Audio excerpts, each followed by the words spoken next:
So it's a great pleasure to be here because I see many young faces, and you are the future of the world, you are the future of this country, and when you're not keeping healthy and you are not contributing all you can do to keep you healthy, your society is lost. But I can tell you the most difficult presentation I ever had in my life was in a gymnasium in Switzerland. They were about 14 to 17, 18 years old, and I had to give a lecture on health to tell them how they can live healthy. And first I asked in my family, all cousins and so on, persons in the age of 14 to 17, what do you think about health? Oh, I'm healthy. Yeah, no problem. Because even when you smoke now, you will not die from smoking the next 2 years. So I don't worry what happens in 20 or 30 years, you know, that's far away, and you may, Earth will be destroyed or whatever, climate terrible. So it's really a problem in this age to realize and to do efforts to invest in your health. Also because in this time of the life, you like to try out unhealthy things. You have to do sometimes, you know. I don't tell you if I've ever smoked a marijuana cigarette or not, so, but I had just one, I had to admit it, and then I thought it's too dangerous for me because I didn't feel so bad. So anyway, in your age, it's very, you are detecting the world, you're finding out new things, but still you should try to keep healthy, because when you don't keep healthy, your life is lost sometime. And very important in the young age is also to know, you say maybe thinking, oh, when I'm dying, I'm dead. Okay, but you can be ill for a long time, and you can have serious health. When you read, I'm talking mainly about physical activity, but smoking is really the major risk factor for cardiovascular disease, heart disease, stroke, but also for cancer. And I just tell you one figure. So what I did with these young people in the gymnasium, I thought I was waking up at night, sweating, what can I tell them? I was dreaming that after 5 minutes each he's starting taking his smartphone and playing on his smartphone instead of listening. But about smoking, then I decided, we know that every second person who is a persistent smoker, not when you smoke a cigarette on a Saturday and one or two on a Sunday, that's no problem. But each persistent smoker, half of them will die because of smoking. Half of them, every second. So how can I explain this to you that it really gets into your head? So I went to the train station, and there were 3 lovely girls sitting on a bench, and these 6 girls all were smoking. So I took a picture of these girls, and then I showed this picture, and it's really true, this is not invented. Then I said, every second of these 6 beautiful girls will die early because of smoking. And then I showed each face single. So I zoomed the first face. Will it be this girl? Will it be this girl? Will it be this girl? Will it be this girl? And so it was absolutely quiet. But you have to really have a picture, you know, what means 50% mortality. This is theoretical number, but when you see faces and say each, you're smoking, so will you die because of that? Will you have lung cancer, or is it him? One of the two of you will have lung cancer because of smoking. So this is very important to be aware of that. So for doctors it's sometimes difficult, you know, you have to compromise, and then you are with friends on a Saturday and they're smoking, and maybe if you are able to smoke just one cigarette on a weekend, there's no problem. But usually you are not able to do that because you get addicted, and then you need the next one. That's the problem. So, and there are nicer things to do with your money than to buy cigarettes. That's the other thing. Okay, so cigarette smoking, smoking is the biggest risk factor. And then another very important risk factor when you are young is stress. Because when you are stressed, you have less energy to have a healthy lifestyle. So you have no time to do physical activity because you're constant under pressure. Your heart rate is constantly up, so it's not so good for your heart. It's good when your heart rate goes up when you're running, but not ever, you know, so the heart has to come to rest. And in regard to nutrition, you know, you can eat everything. There is nothing you are not allowed to eat for health reasons. I mean, a hamburger can be very healthy. I mean, bread is healthy, good meat is healthy, a little bit of salad is healthy in the hamburger, a little bit of tomato is healthy in the hamburger. And when you don't eat a hamburger every day, two of them, or too many Big Macs, because Big Mac has a lot of calories and you get fat. If you have the Big Mac with French fries and the Coke, that is, if you do that on a Saturday evening or Friday evening, this is perfect. It's very good. I do that too. I like hamburgers and I like French fries, but I eat it probably once a week. And the other days I try to eat something else. So, and then the other diseases you will not have when you are young, so it's diabetes, or it's high blood pressure, high cholesterol. So there is one special situation when you have somebody in your family who died early or got early disease like a myocardial infarction or a stroke. Then you have to be more careful because you don't know if you inherited a tendency to get this disease. Then you may even, when you are 18, 19, 20, 22, 23, you make a test on your cholesterol, glucose, blood pressure to see if you did not inherit these risk factors. Last thing before we go to physical activity, we know exactly what defines your health. You know, why a person is healthy or unhealthy. Not because of the doctors, because you go to the doctor when you have a disease, so you are not healthy because you have a lot of doctors in your country.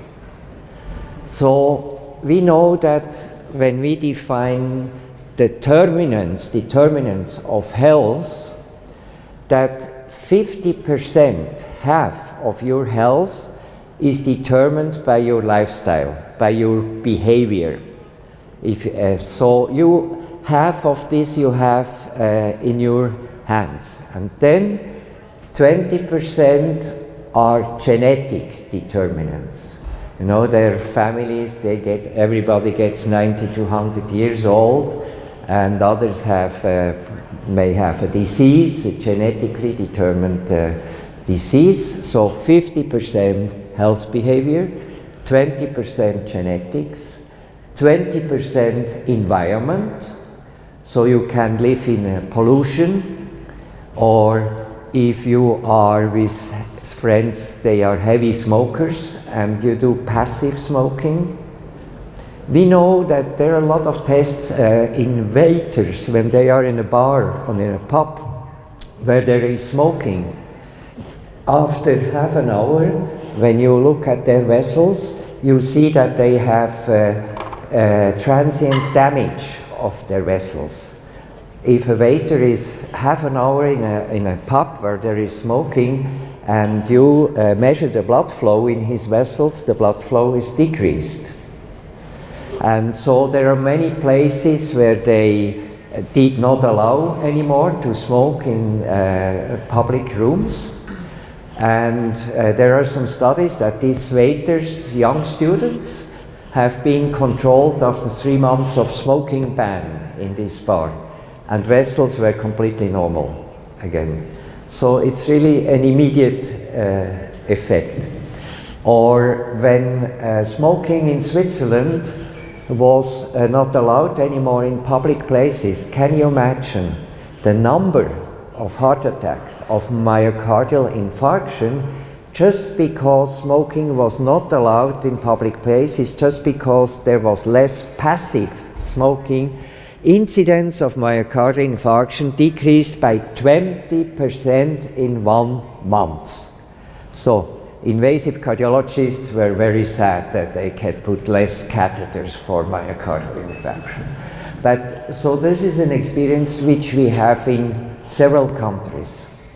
No more passive smoking, 20% less myocardial infarction immediately. So this is very important message for you to know. There is one risk factor for elderly people, but not for young, and not have enough sleep. But you may support that quite well, so no problem. Okay, so now we are talking about physical activity and the importance of physical activity. Why is physical activity so important? Physical activity is a survival instrument. We know from animals, when they lie down, they are determined to be dead, you know. As long as you move, you are activating a lot of beneficial processes in your body. And if you are physically active, in general, we know 90% of those being physically active have a more healthy lifestyle in general. So joggers or runners or cyclists or swimmers are less smoking, are eating healthier because they know that they feel better and they have a better performance if they eat healthy. You will see sport is very good against stress. So if you are angry with your girlfriend, instead of smoking, just take your training suits and run around the building, and after 5 rounds you will love her again. So because you are calm and just to say, you know yourself that you feel better when you are fit. So unfortunately, the slides are a little bit light, but I hope you can read it. Who knows German? Nobody? Huh? There may be 1 or 2, huh? Hopefully.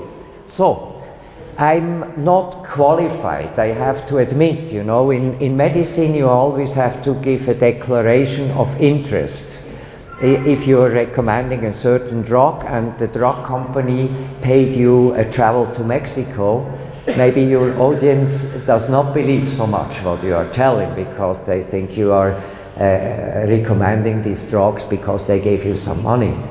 So I'm not qualified to give you advice on physical activity because I come from Bern.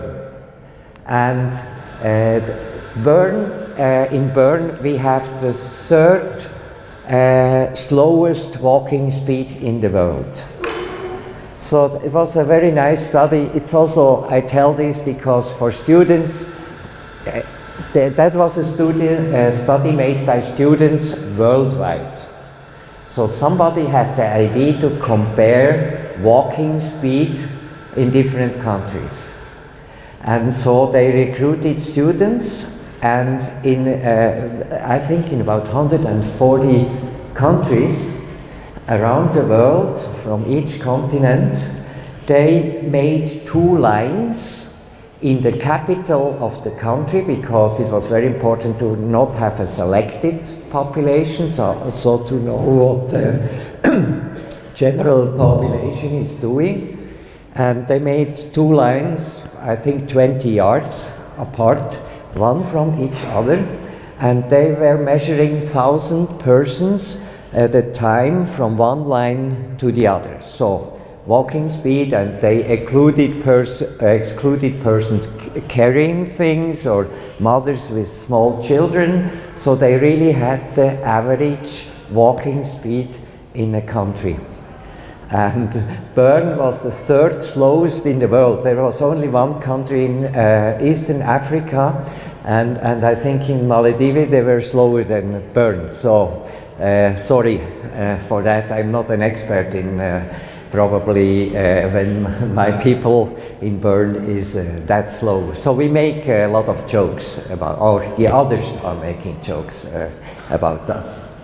So, but it's a nice example that even without huge science, you know, when you have a great idea and you have, with Facebook you can engage all, or Twitter you can engage friends around the world, and you can do such research.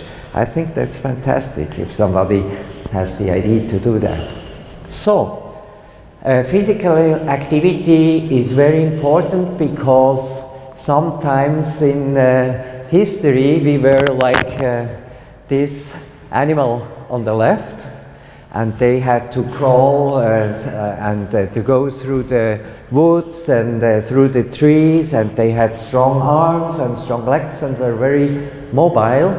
And then we became hunters, so still a lot of physical activity, and then humans became farmers.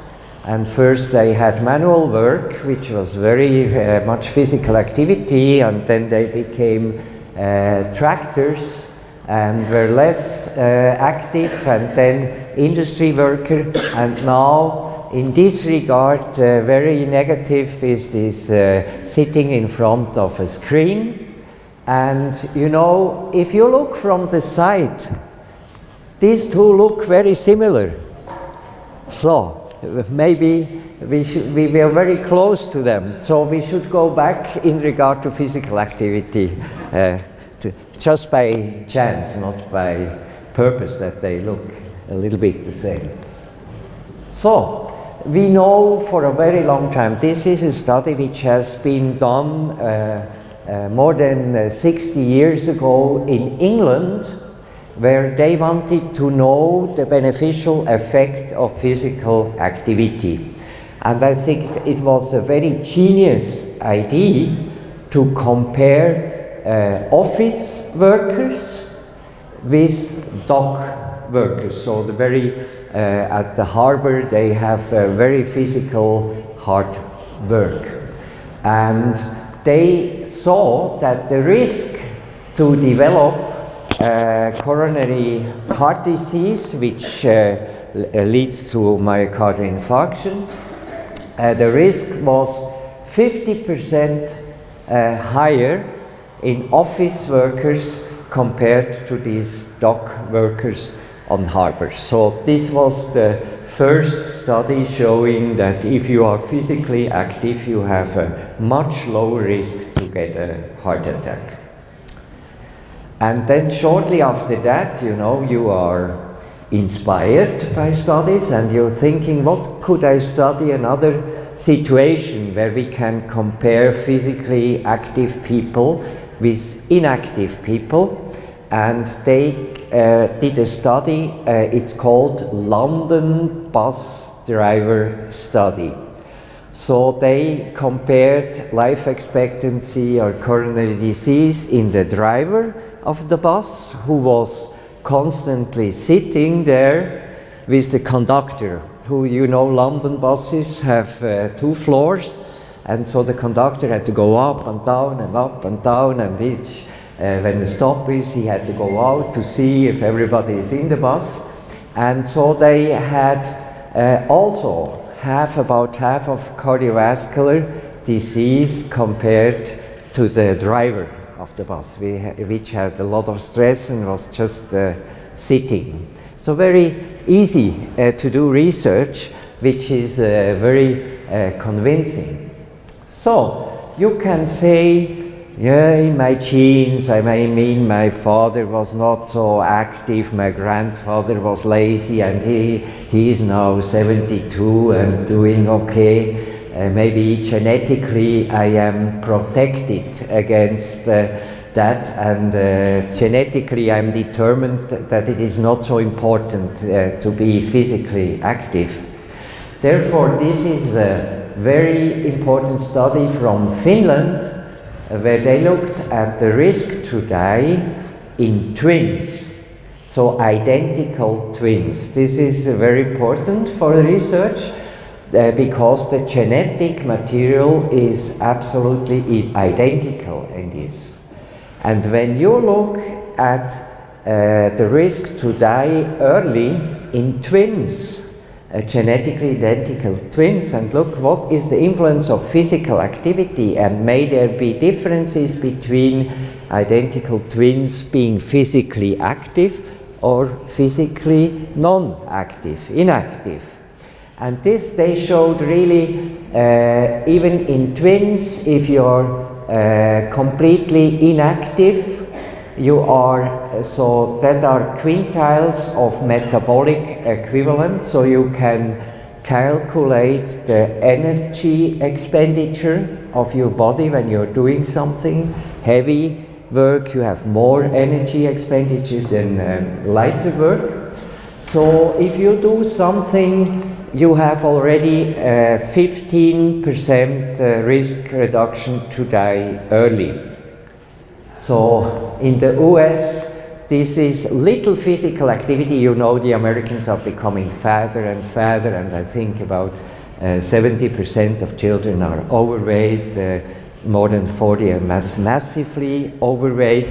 And they say, do at least some photocopying, for instance, because then you have to take a paper here, open, put it here, close, push the button. This is already considered as being some physical activity in the United States. I'm sorry to say that. Well, so anyway, when you do a little bit more, you are already here, and even more, here you have a 32% reduction to die early, and here in the heaviest physical activity category, you have a 40% reduction of risk to die early from disease. And again, I have to say, usually it's not a sudden death.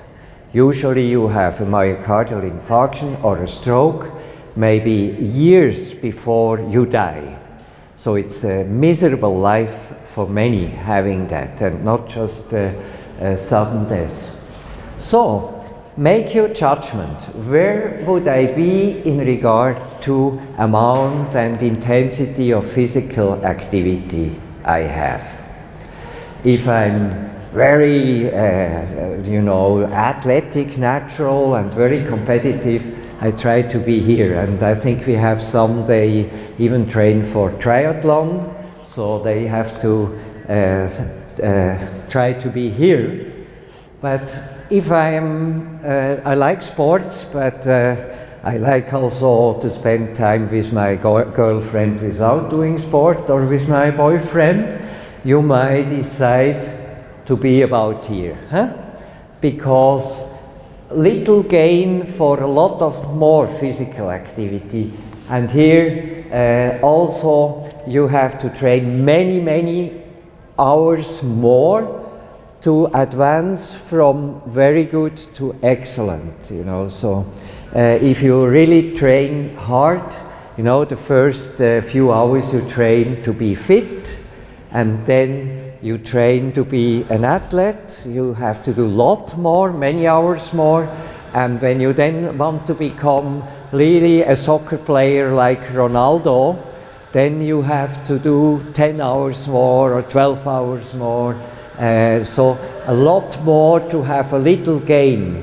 And just at the end of the race, it's sufficient when you are a tenth of a second faster than the second one. You will win. So, but a lot of effort to be really on the top. And I know, for instance, Ronaldo, it's very crazy. He was recommended by his trainer that he doesn't sleep with his wife anymore. He is in a special bed and he sleeps for maximum 2 hours in one set, and then he has to go up, and then he has to eat something, special meal, and then he has to train, and then he has to go to bed again for 2 hours and then go. So, I mean, you can admire him, I admire him and I see him playing, but would you like to have such a life to do that? So, just to become from here to here, so this is a personal decision if you want to do this. But if somebody does it and it is very successful, that's, you know, the result can be fantastic. So 40 years ago, everybody had sufficient physical activity because the two main reasons for being physical inactive, so until 1980 physical inactivity was not so bad problem, but TV watching and number of cars of household are the major determinants for physical inactivity. So with this, physical activity came down. So the question is sitting healthy? Certainly no problem if you don't exaggerate it. But in the Western world, sitting is the longest phase, lying down, sitting in the life, either sleeping or watching TV. And now screen time at the laptop, notebook, computer adds up to that. So it will be in your generation, probably we will say at the end of your life, strongest part of your muscles are the muscles of your thumbs, because you did for 60, 70 years, you did training of your thumbs. And we may invent new sports, you know, where you have to be very strong with your thumbs. But it's really a problem to walk enough or to cycle enough, to do some gymnastics. And you see, if you want to look like this gorilla, in 30 years you will walk around like this because you were always sitting like that. So you have to start now to do something against that. So the overall reduction, if you look at the many international studies, if you have a physical activity which is 30 minutes per day, I will talk later about that. If you don't do that, or if you do that, you have an average, when you look at all studies, of 30% risk reduction to get a heart attack or stroke. So this is already a considerable reduction. So there are different types of training. And most popular is endurance training. So you increase endurance when you do that. You decrease the risk of atherosclerosis of your arteries, so narrowing of your arteries. You decrease risk of myocardial infarction and stroke, and you live longer with a healthy life. This is also very important. When you add years to your life, you would like to add healthy years and not live longer but being sick. But we know that the increase in life expectancy in the Western world is considerable, and these added years are healthy years. So the period in which you are sick and have a disease and are dependent from others is the same as 30 years ago, but later. So this is really the good news of living longer, that you have more healthy years. It comes a study in my mind I forgot to mention in regard to risk factors. And for me it was one of the most impressive studies, and because we have a young audience here, it may be interesting to know. You can look at the health of an artery with ultrasound very easily, because here you have a very big artery which is just a little bit underneath of the skin, so easy accessible for examination. And yeah, you can examine this artery with ultrasound very easily. You don't even need to be a professional. You hold just the transducer here, and then you see the artery like a big tube, and you see the wall of the arteries. Is it healthy, or is there already calcification, atherosclerosis? So they did that in 16 to 18-year-old young adults. And then they did also an evaluation with questionnaires about hostility and anger in this population. And they repeated this examination of the carotid of this artery 10 years later. So they were then 26 to 28. And those having a high amount of anger, this is an idiot, blah, blah, blah, blah, and so, and very hostile against others, they had a 15-fold higher amount of calcium in their coronary arteries at the age of 26 to 28. So it's not when you have a bad life that this will influence your health in 40 years. So within 10 years you can see damage of your arteries just by being angry all the time and very hostile to other people. So I forgot to say that, but I think this is an extremely important study. If you do strength training, you're better in daily life activities. Accidents is much lower because you are, have a better reaction, and you have less osteoporosis, which is weakening of the bones, usually not the problem in younger people. Mobility, joy of life. So we know that you release some happy hormones in your brain when you are physically active. Maybe you have felt that already once, that if you are on a Sunday morning after big disco party, little sleep, if you go to a park and do some brisk walking there or a few exercises, you feel immediately much better. This is that physical activity activates some hormones which promote happiness in your brain.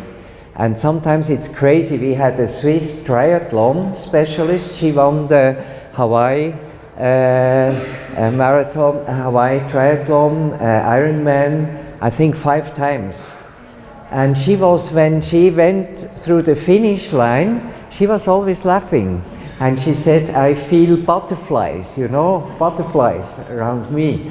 So they had probably a very extreme mechanism that physical activity makes her extremely happy. And it was amazing to see her after such an effort, you know, and she sometimes was half an hour faster than the second one. So that is really a very important effect.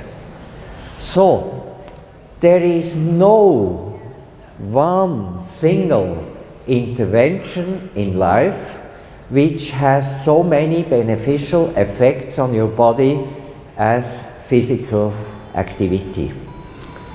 We know that it's very interesting. I'm also working with the Russian space medicine. Country doesn't depend. I'm working with space medicine. So when they send humans to space, First man was just a few hours in space, and then next experiment was that somebody was 3 hours in space, 10 hours in space, and then a few days. And then the man who was in space for 19 days, when he came back, he collapsed completely. He was not able anymore to sit and hold himself sitting. And he was a very extremely fit and healthy man, otherwise they would not have sent him to space. So within 19 days he lost all his muscle capabilities because not training, sitting just like this, and because of weightlessness, because we need our body, our muscle primarily not to collapse to ground, but to fight against gravity. And so they lost all these capabilities, and they stopped space, sending people to space, and because they didn't know, is there radiation in space, or is there poison around or something, they don't know why that was. And they found out because it was a lack of training of these muscles.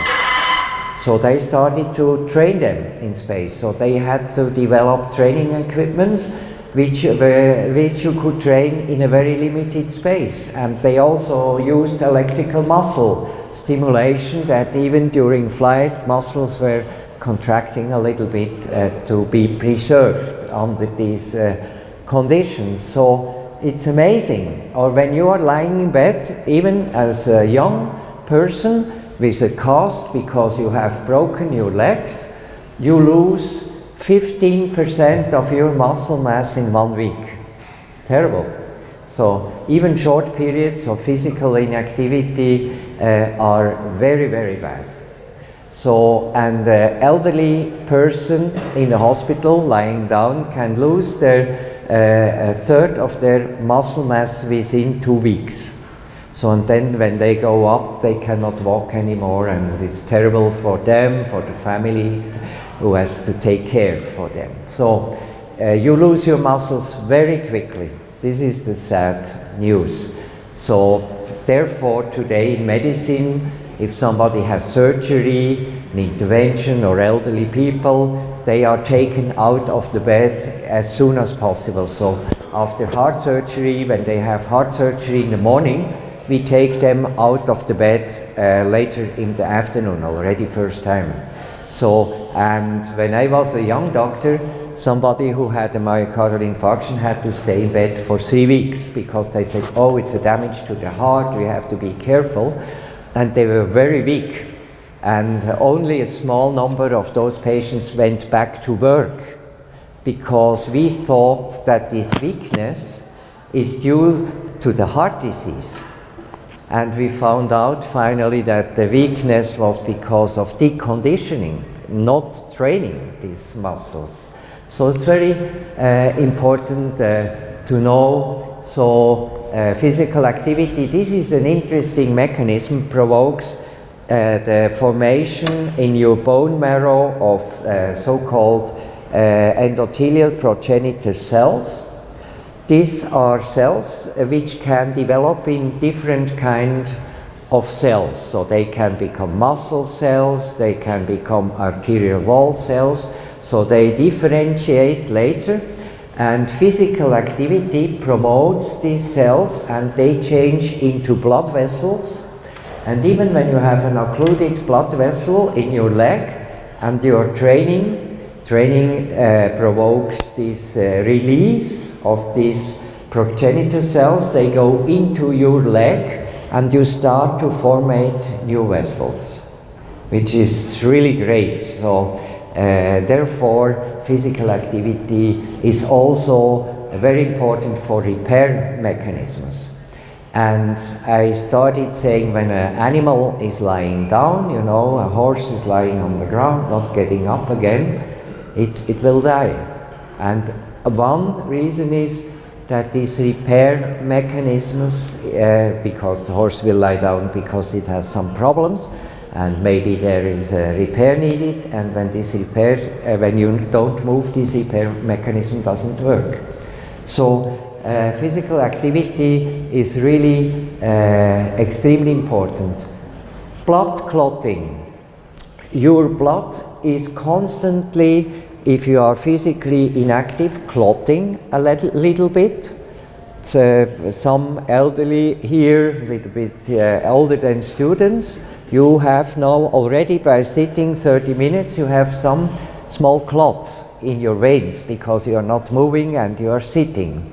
And when you are standing up and walking around, within less than half an hour, these clots disappear and are dissolved. So it's constantly, the blood gets thicker, and then it gets more liquid, and then it gets thicker again. So I had even, my best friend in the United States had a clot which was released and went to his lung, and he had pulmonary emboli after a flight from Minneapolis to Florida.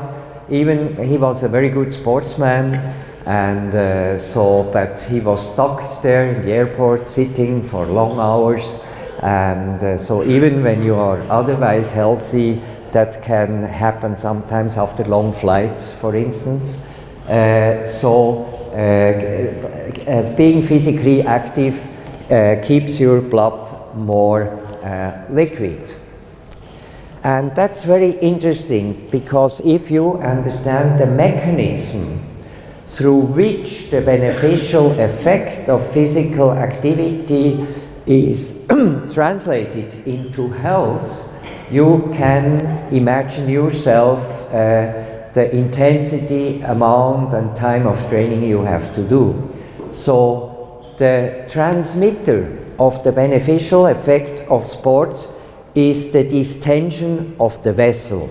You know, when the heart pumps the blood out, the vessel distends. With each heartbeat you can feel it as the pulse here. When you are starting to run, pulse gets faster, heart rate gets faster, but also more intense. So you have more stretch on your wall. With each heartbeat, blood coming out of your heart, you have stretch on your arteries. And this stretch promotes all the beneficial effects at the end, decreasing blood glucose, decreasing blood pressure, keeping you healthy. And you can even feel this stretch, you know, or if you do very much strength training, there is against resistance, there is a lot of stretch on your vessel wall. And I mean, if you do intense sport, you have higher heart rate, and you have 160 times stretch in 1 minute. And if you are lazy in a chair watching TV, maybe you have only 55 times little stretch on your artery. So it's almost linear, that you can calculate more times stretch on your artery depending on the heart rate, and more blood flow, more intense stretch, more beneficial effects, training effects and health effects. So this is very interesting to realize that then you can imagine that 100 stretch per minute are healthier than just 60 stretch per minute. This is an amazing slide. I can tell you, this is a heart from a rat, and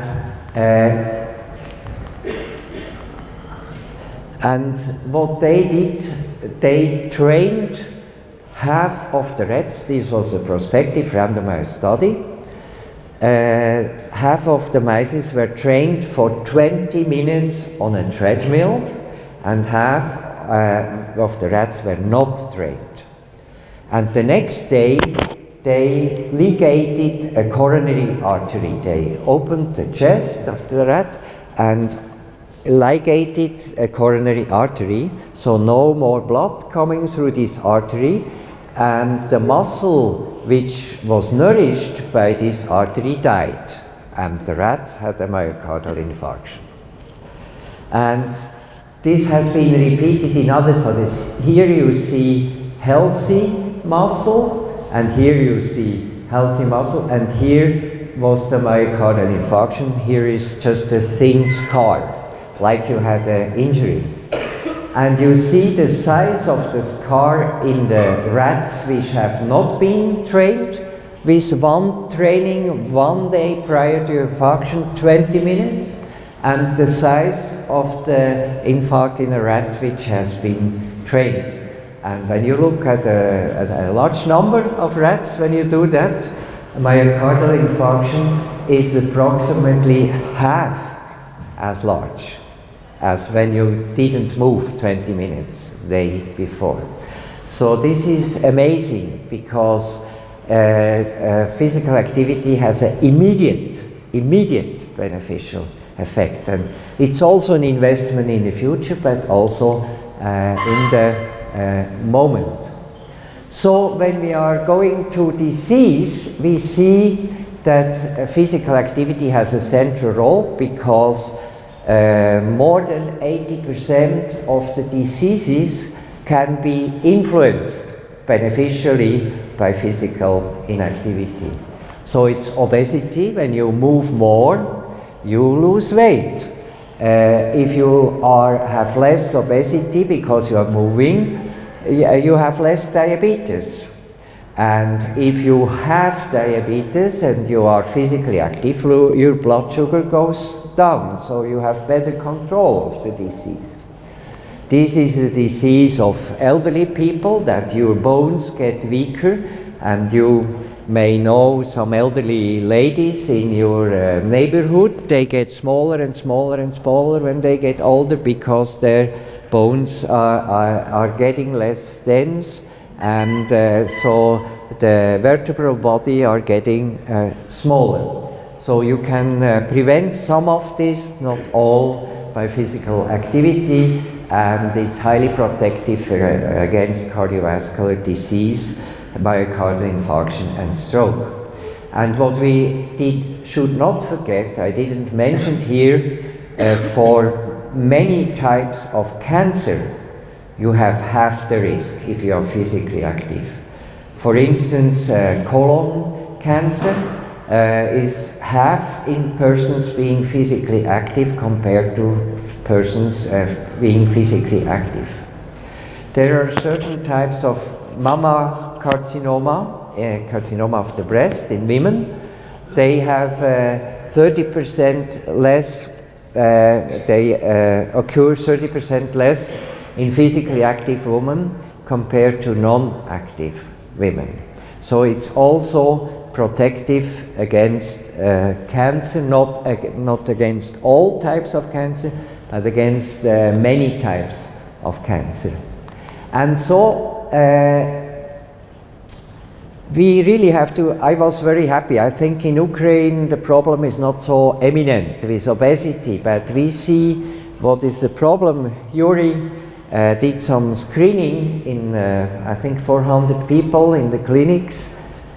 600 just prior to the event, because I think it was an excellent idea that he wanted to make people aware of risk factors. So they measured cholesterol, glucose, blood pressure, and body weight, and circumference of your belly. And they found out that more than half, more than 70%. More than 70% were overweight. So overweight is not obese, it's too much. But you know, there is a tendency of increasing weight also here. So, but you have still time to stop that. I mean, in the States I have seen closing shops for children, especially for obese children. And the smallest size of a shirt you could buy in this shop for obese children was XXXXL. It was the smallest one, but they have shirts like this for children. It's crazy. And this is really something which can be prevented, you know, and you should do everything to prevent that, because in these children we can already see unfavorable changes of the blood vessels, and you can imagine the weight on the bones and the muscles and all that. When they are massively overweight, they certainly have a decreased physical performance. Many of them had diabetes. I mean, when I was a young resident, so there are two types of diabetes. One is very rare. This is inherited type 1 diabetes, and these persons have to inject insulin every day because their pancreas is not producing insulin at all, but that's rare. But more often it's type 2 diabetes, and this is clearly related to lifestyle, because your pancreas is only able to produce a certain amount of insulin, and when you have too much glucose and too much fat, then it doesn't produce enough, and then even children have serious type 2 diabetes. That was something I have never seen 30 years ago. And today in California they have special clinics for children with diabetes. So, and if you are not aware as a society that this danger exists and is real, and when you are not active in this regard, you can have this problem in 20 years here, 15 to 20 years, very quickly. And all of you will be confronted with that. And in this regard, I'm very happy that Mr. Markiewicz is here, because sportsmen can be a very important example for youth, for young people. They admire these sportsmen, and they can try to follow them, and this can really help to keep your younger generation and your population healthy. So in Switzerland we really highly promote the cooperation between sports medicine and rehabilitation to take advantage of this positive effect. And what we don't know, that about 80% of obese children have a severe depression, because it's not fun to be obese and not able to run as fast as the others are running, and then at some time the others are laughing at them, fat boy, and this makes them very depressed, even when you don't see that from the outside. So, but on the other hand, you know, there is really a hype to be like these models. And this is also dangerous in young ladies, and they want to be skinny like these models, which is very, very bad, you know, for your health. And I think many boys want to be like Ronaldo, have these 7 packs, or what is it? 6 packs, sorry. I would like to have 7 packs. So, but he has a 6-pack, and this leads not to a hype for training. That's very good. I like it when young people are training a lot. But the problem is they start to eat protein products, and in Switzerland, we even found out in Switzerland that we had some stores, they sold products for building up muscles, which are not allowed to be sold. And that's then very terrible when the muscles are growing too fast, because you are taking anabolic steroids, for instance, and this protein food is extremely bad for your health. And when you are going too far with that, you cannot go back to a good health anymore, because your metabolism, your blood vessels, your muscle cells are severely damaged. So you cannot say, so don't overdo it. You know, that's a rule. And I mean, if you want to sleep only 2 hours in a row and then train and sleep 2 hours again and then train, and then you become like Ronaldo, I have to congratulate you. But I mean, 1 of a million is probably then doing that successfully. So I really think about that, if that is fun or not. So how can I judge? This is for general population, not for sportsmen. If a physical activity is light, is moderate or intense. I mean, in sportsmen we do a lot of testing with gas exchange measurement, physical activity, because there they want to have the optimal corridor in which they have to train and to keep their heart rate. It's also very good, I found out, I have to tell you, since our sportsmen have to do that 2 times a year, the problem was always that some teams were very good at the beginning, first 2-3 games, and then they got down. And this we found out because this is because they did not enough in summer training. So summer they are a little bit more, in soccer it's different, it's during some winter time when they do have less games. But in ice hockey, for instance, which I am involved in sports medicine, they do summer training and they say, oh, we are sportsmen, we do by ourselves, you know, I prefer cycling or playing a little bit tennis or doing this and that. But we do a lot, you know, and when we start in September, we are very strong. And then we started to do regular tests in each one, and then you could prove that he didn't do so well, you know, and then we can take consequences, but you never gain back what you lost in training during summer as a hockey player, you know. So you can catch up to some extent, but not to the extent compared to an athlete who did his summer training properly and in a sufficient amount. And this testing is really nice. They cannot cheat you anymore. You really have an objective measure. But in the general population, light physical activity when conversation is possible easily, so you walk with somebody, you still can talk to them, and you do a walk through the park between 2 lectures.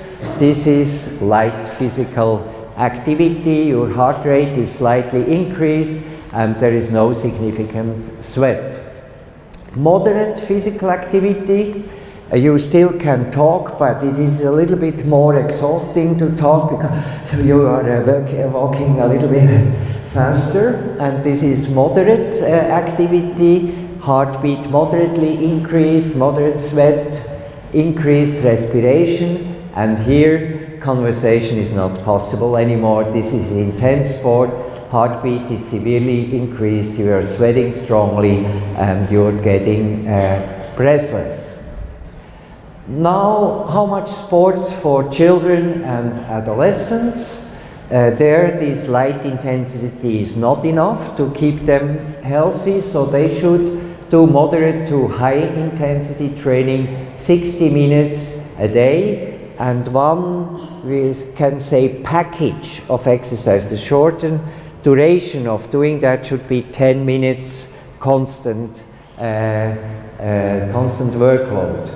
And they do that, and in addition to that, 3 times a week intense activity. And this is the problem. Many children don't do that anymore. So 60 minutes in a day moderate, and 3 times per week very high intensity. This is very interesting. Sports is very important for children, we know that, but we have sports, the teachers give sports lessons in school. And in Switzerland, actually, they have 3 hours sports lessons in school during the week. And you think, oh, very good, 3 hours moving, moderate to intense. But when we control that, we found out that the child was only 16 minutes physically active in a sports lesson. The rest of the time they were talking together, watching the other, or waiting to go ahead on the road to do the jump or things like that. So sports in schools done this way is 3 times a week is not sufficient. And we started to recommend our children that they have to go to a sports club or to do some sports with others in addition to that, to achieve the minimal amount of physical activity which is necessary to keep you healthy long term. And so the best is when they do at least 3 hours of moderate to intense physical activity in sports clubs. And in this regard, I must say soccer is very important in our country, because soccer is the most popular sport in socially lower classes. So in poorer families, in immigrants, soccer is the favorite sport, but at the same time they are most endangered to have an unhealthy lifestyle. I can tell you in Switzerland we have very high health expenditure, 90 billion a year we spend for health care. But I told you that healthcare determines only 10% of your health. The other is lifestyle, genetics, environment. And out of these 90 billion, we spend 75 billion for people from low social classes, low education, and immigrant environment. And because they like to play soccer, is most popular, we start to train them in soccer, really professionally. And they also get some team skills to cooperate with others. They have to learn the language to understand what the trainer. So soccer association has a very, very important role in keeping, helping to keep these children healthy. And fortunately also young girls like to play soccer more and more, and so we even made it to the World Championship in female soccer. We're very happy about that. If you are not ambitious, if you don't want to go to races, so here is as lower as you are, as less points for unhappiness you have. So here you are happiest in this statistic, here you are unhappiest.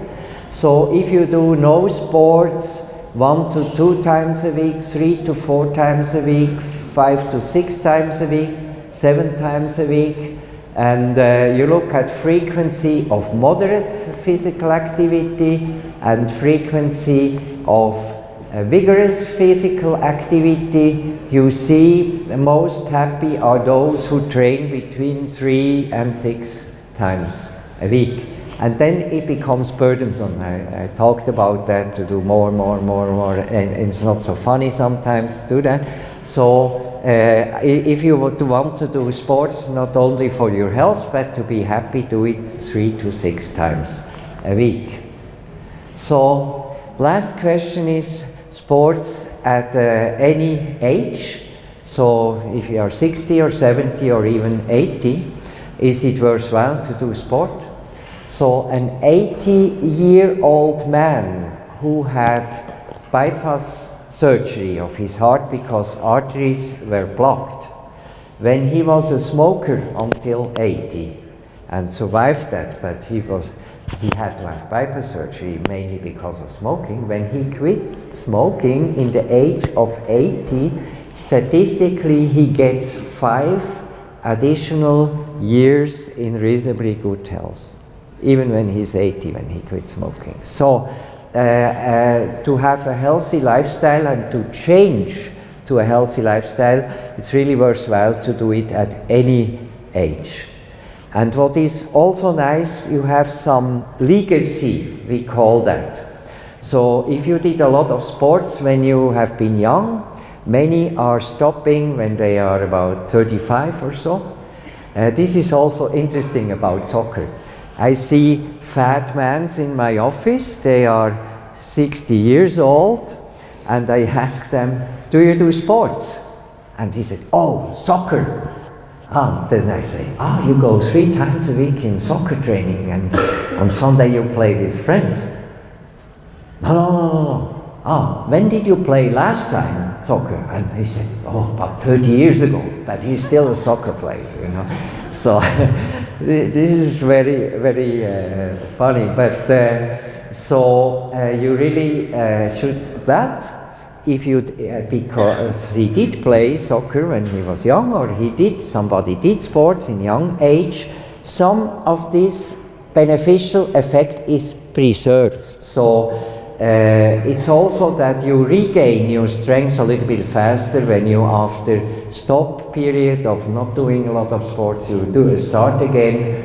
It takes less time to get back to good performance, and you also have still a few euros in your pockets as money which you saved due to your training when you have been younger, but you have to start again sometime. Just for the elderly people, as less sport you do, so mean age 72.8, over 10 years, more sport, less depression. I told you about the beneficial effect. In this gymnasium I said, my name is Sanner, so try to have mens sana in corpore saner. Like me, try to be good in your brain by being physically active. And there is a big fear of Alzheimer's disease. As more as you are physically active, as less Alzheimer's disease you have. So this is probably not for 25 years old, but it's really also protective against that. Before I end, I would say a few words.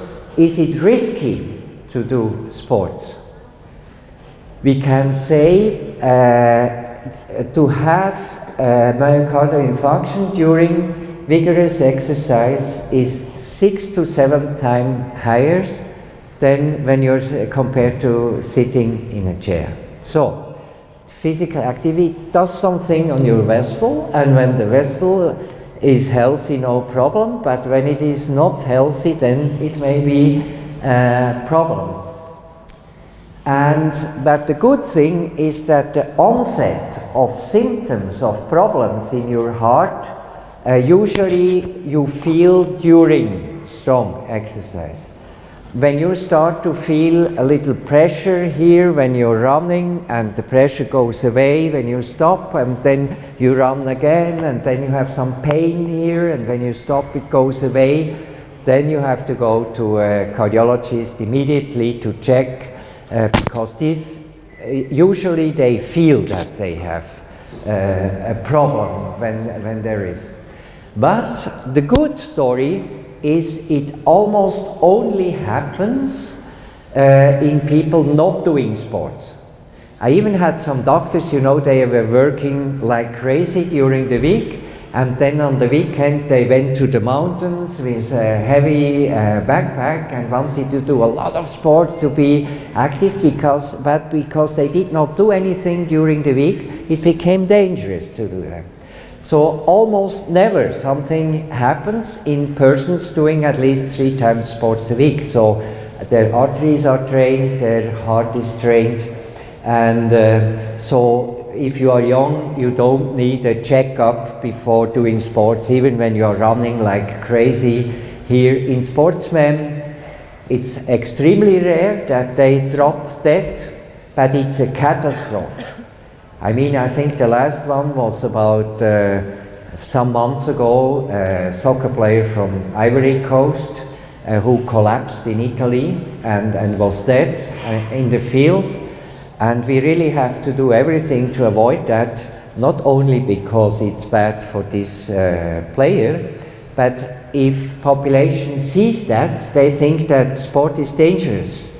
And mothers start to tell their son, don't run so fast, that's not good, you will collapse like this soccer player or so.